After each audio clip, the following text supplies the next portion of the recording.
Story number 2. Tencent and Guillemot family said to consider buyout of Ubisoft. This is from, I know it's from Bloomberg. I forgot to write down who wrote it. It's not Jason Schreier. It's like I'm on it. Thank you. Barrett's looking it up. It's a group of people from Bloomberg that worked on this one. Tencent and Ubisoft founding Guillemot family are considering options, including a potential buyout of the French video game developer after it lost more than half its market value this year, according to people familiar with the matter. The Chinese tech company and Guillemot Brothers Limited have been speaking with advisors to help explore ways to stabilize Ubisoft and bolster its value, the people said, asked not to be identified, discussing a private matter. One of the possibilities being discussed would involve teaming up to take the company private, according to the people. Ubisoft shares rose as much as 33% in Paris on Friday following the Bloomberg News report, the steepest gain since the company's 1996 initial public offering. Shares of Ubisoft have fallen about 40% this year, giving the company a market capitalization of about 1.8 billion euros or $2 billion. Tencent owned 9.2% of Ubisoft's net voting rights at the end of April, while the Guillemot family held about 20.5%, according to the firm's latest annual report. Some minority shareholders, including AJ Investments, have been pushing for either a take private or a sale of Ubisoft to a strategic investor amid the stock price plunge. Considerations are at an early stage, and there's no certainty they will lead to a transaction. Tencent and Guillemot family are also considering other alternatives, according to the people. Spokespeople for Ubisoft and the Guillemot family declined to comment. A representative for Tencent couldn't immediately comment during a holiday week in China. And thank you, Barrett. This was written by Vinici Chan, Dong Chao, and Benoit Berthelot. It took me that took a lot more to get those names because Bloomberg keeps cutting off because I'm not subscribed.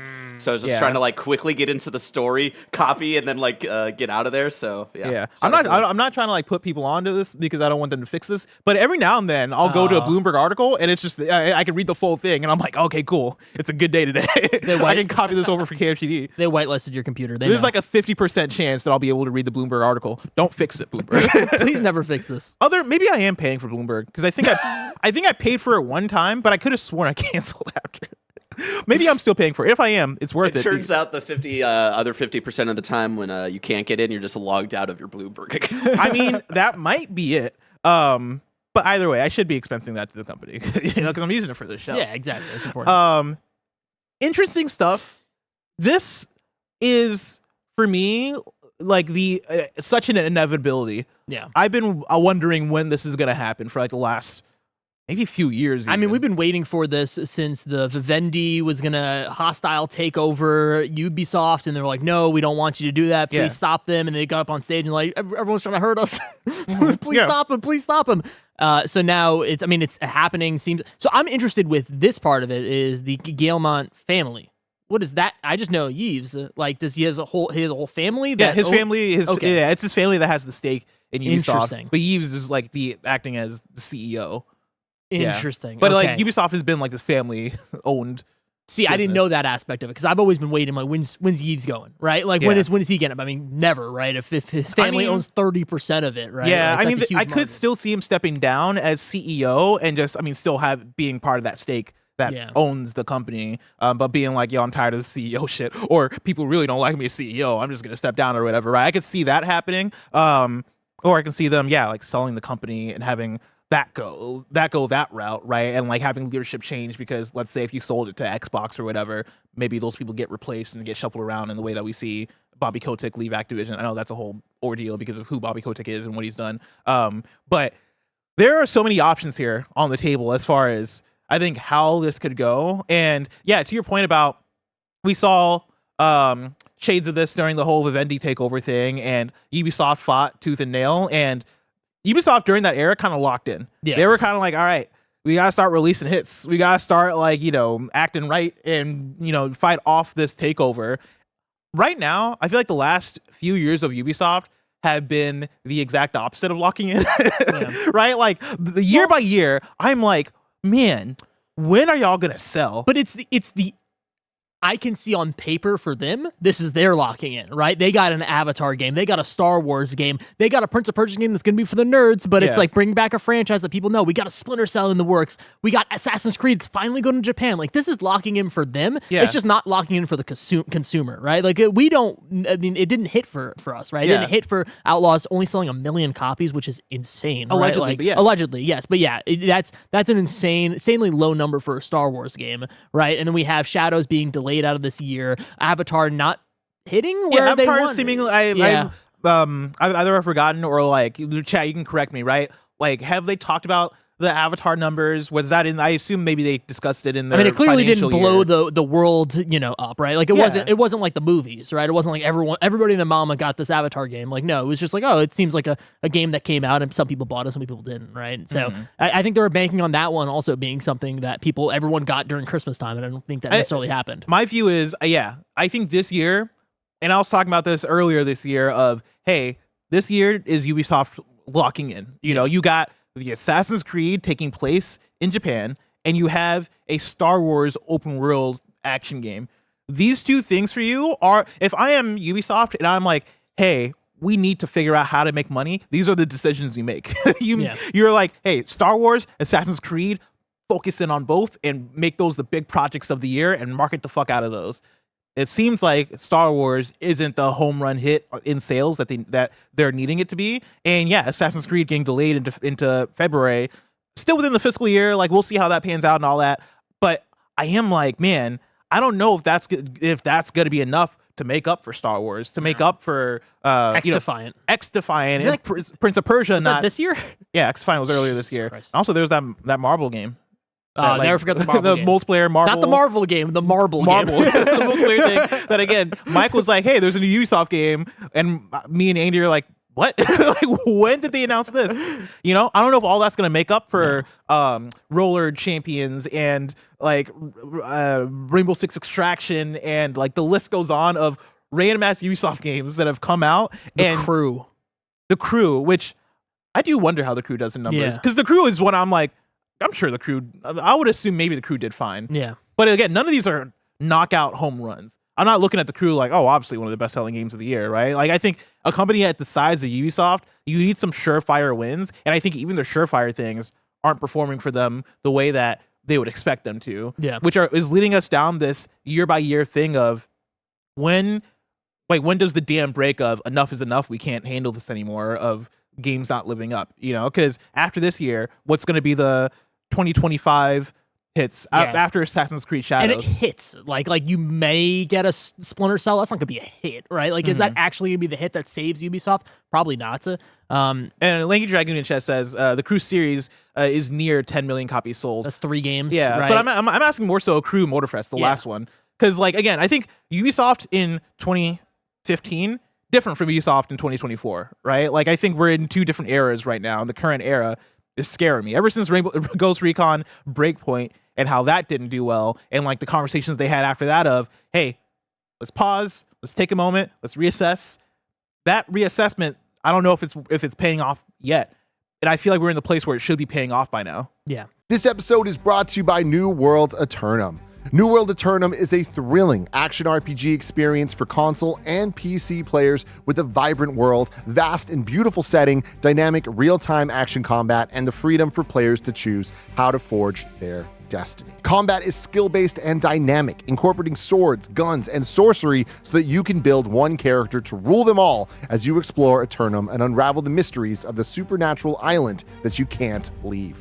You love playing RPGs alone? You can in New World Eternum, or play cooperatively with your friends as you complete quests, get better gear, and level up. Greg played this at Summer Game Fest on PlayStation 5 and was caught off guard by how much he enjoyed it and how many hours he said he could see himself sinking into the final product. There's boss fights, cool enemies, crossplay, resource gathering, and crafting. So yeah, this sounds like a Greg game. Pre-order New World Eternum now on PlayStation 5 or Xbox Series X or S to get the Azoth Stalker Wolf mount and prepare for launch on October 15th.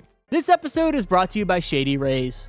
Get ready for the season ahead with quality shades built to last. Our friends at Shady Rays have you covered with premium polarized shades that won't break the bank. Durable frames and world-class optics for all outdoor adventures. With an extensive array of styles and colors, you're bound to find the perfect pair of Shady Rays sunglasses. Y'all know Tim has been outside in the sun a lot playing Pokemon Go, and he's having a great experience wearing Shady Rays when he's out and about looking dope. If you don't love your Shady Rays, exchange for a new pair or return them within 30 days. There's no risk when you shop. Exclusively for our listeners, Shady Rays is giving out their best deal. Head to shadyrays.com and use code KINDAFUNNY for 50% off 2 or more pairs of shades. Try for yourself the shades rated 5 stars by over 300,000 people. That's shadyrays.com and use code KINDAFUNNY for 50% off 2 or more pairs of shades.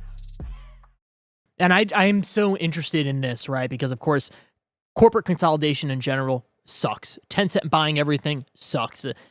Does this lead to Ubisoft being able to create better games? You know, not being public, being able to be private, but I don't think it's going to lead to that, right? I don't think this is going to lead to a renaissance of Ubisoft, right? Like, especially with Tencent right there, right? If Tencent potentially, I don't know if they're going to own the company, if they're going to have 50% of it, increase their stock, if they can have 51% or whatever it is, like a Tencent-owned Ubisoft is even worse. I feel like you're not even going to get those swings of a Splinter Cell. Like, I don't think you're going to get that. I don't think they're going to do that.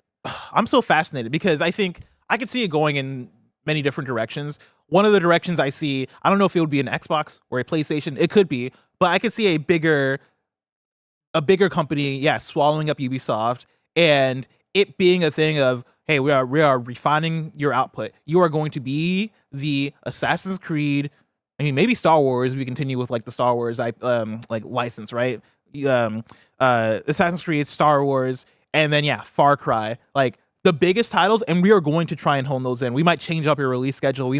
But I think there is a big redefinition of Ubisoft that is bound to happen, and that is going to happen once they probably get acquired.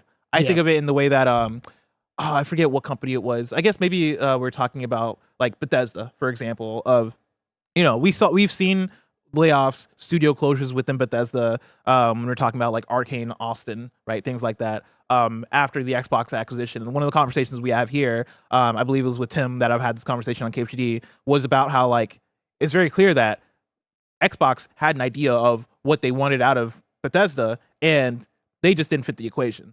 I think that's bound to happen with Ubisoft, where somebody's going to buy Ubisoft and go, all right, we bought Ubisoft for Assassin's Creed, Far Cry, and like maybe one or two, Tom Clancy. Like we bought Ubisoft for those 3 things, maybe Just Dance, but Just Dance in there too. Everything else, we're going to cut off and we're going to start laying off these teams, laying off these studios and leaning up so that we can have Ubisoft just focus on these things and hopefully feed in a bit more budget to make sure that Assassin's Creed is a hit. That's the only way I really see this going. And I don't love that. I also don't know if there's another option.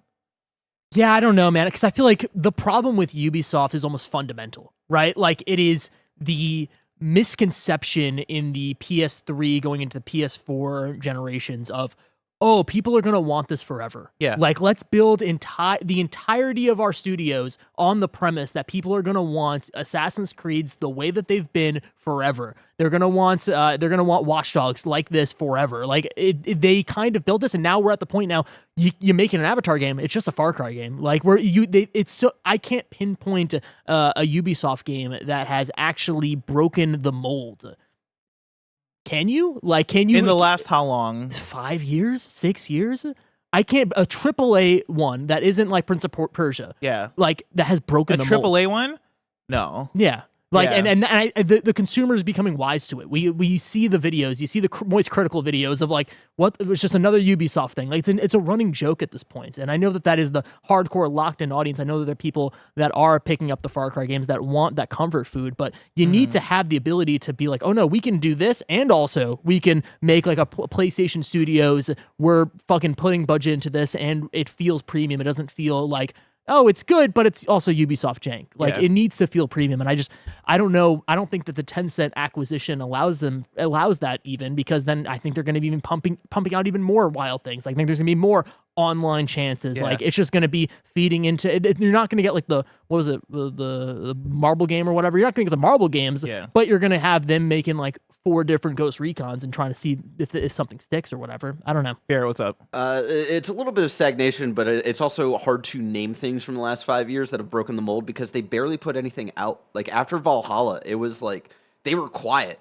And then it was like that one year where like Mario plus Rabbids 2 was the only game that they had put out that year. Like they have just been on a struggle bus in a lot of different aspects. And I think that was the like post Ghost Recon Breakpoint year. Like there was a call or like some kind of like, discussion they had that was, hey, after seeing how Ghost Recon did, Breakpoint specifically did, which was not good, we're delaying they had delay. It was like when Gods and Monsters, or when Immortals Phoenix Rising was still Gods and Monsters. They're like, we're delaying this indefinitely. Like we're delaying everything. And, like there was a bit of a silence there, and then like stuff started to come out. But yeah, like, I know a lot of people in chat were also mentioning Division, which again, like Division, I know it feels recent, but what, Division 1 was 2017? 2018?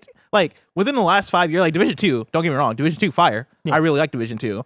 But even that, like I wouldn't describe Division 2 as breaking the mold. I'll describe that as just being more Division 1. And I think they caught something with Division, but where's the next Division, right? Like they had the I forget what happened, because there's multiple Division projects that have been announced, and I believe one of them has been canceled. Yeah, I think it was the one that Greg. The mobile game is coming out, right? And the free-to-play game was canceled. I believe so. Division Heartland.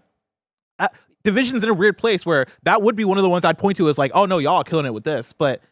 Yeah, same thing with Watch Dogs. Like Watch Dogs had a moment where it's like no one really loved the first one. People liked the second one a lot. You make the third one, people immediately forget about it, and then we're like, we're never doing that again. They're making these franchises, they're killing them, and then they're sticking way too close to the fundamentals. And I am very pessimistic about the story. Because my thing with Ubisoft too is I don't think it's the fact that they're not taking swings necessarily, because I think they are. I would constitute like a lot of those smaller games, like again, Roller Champions. Nobody else is making a game like Roller Champions. Like the problem with Roller Champions was just that it wasn't supported at all. Like I played that game first week and I was like, oh, it's pretty fun. And then I don't even think I heard from Ubisoft anything that came to that game afterwards. And it's like, you need more than this. Like you can't just make the unique thing. You got to put some oomph behind it, right? Like I look at a game like Knockout City, which we loved, and Knockout City was full of life. It was filled with content. It had like the core gameplay was super solid, and it felt like there was a community studio like pipeline of feedback, right? We would hear from the studio of, hey, this is what we're bringing. Hey, here are the updates. Hey, we're partnering with Ninja Turtles. We're doing this. We're doing that. And even Knockout City, which is a game that I hold up, I love, I propped up. I use an example of something that I love. Also wasn't had to go away after a few years, right? Like they weren't able to sustain that for a very long time. Yeah, and really quick, the Prince of Persia of it all, right? Like that's a game that came out this year, has support, has a community. It's a smaller community. I don't think it sold as well as they wanted to, or whatever it was. Like that, I know that they're gonna continue to take the wrong lessons from that, right? Like that's the right direction to go down. Maybe it wasn't the right time, maybe it wasn't the right placement, whatever it was. But that's a game that people really loved and people really enjoyed, and actually brought back goodwill in the beginning of the year for Ubisoft. Remember the beginning of the year? It's like, fuck, this could be the year. It feels like Xbox every year. It's like, this could be the year. What if this is the year for Ubisoft? And I know they're going to take the wrong decisions from that, the wrong lessons from that, and probably never make another game like it. And you're just going to keep on getting the same thing with Tencent. Yeah, I don't think this goes so many ways. My prediction is that it's not even a Tencent raises their stake to 51% or whatever and just gains full control. I think legitimately they sell to somebody, like maybe I forget if it was rumored or this is the thing of like Disney. I could see a Ubisoft owned a Disney owned Ubisoft, a Ubisoft owned Disney. EA? Maybe. Yeah. But I mean, yeah. But like I'm like, dude, if a Disney bought them up, I could see that actually being somewhat of a I mean, fit. In my mind, I go to PlayStation. I'm like, if PlayStation were to buy that and like take the properties and treat it like a PlayStation third party, first party studio, like. That's some really good properties if you take some time with it. But yeah, I think it's more likely to be a Tencent.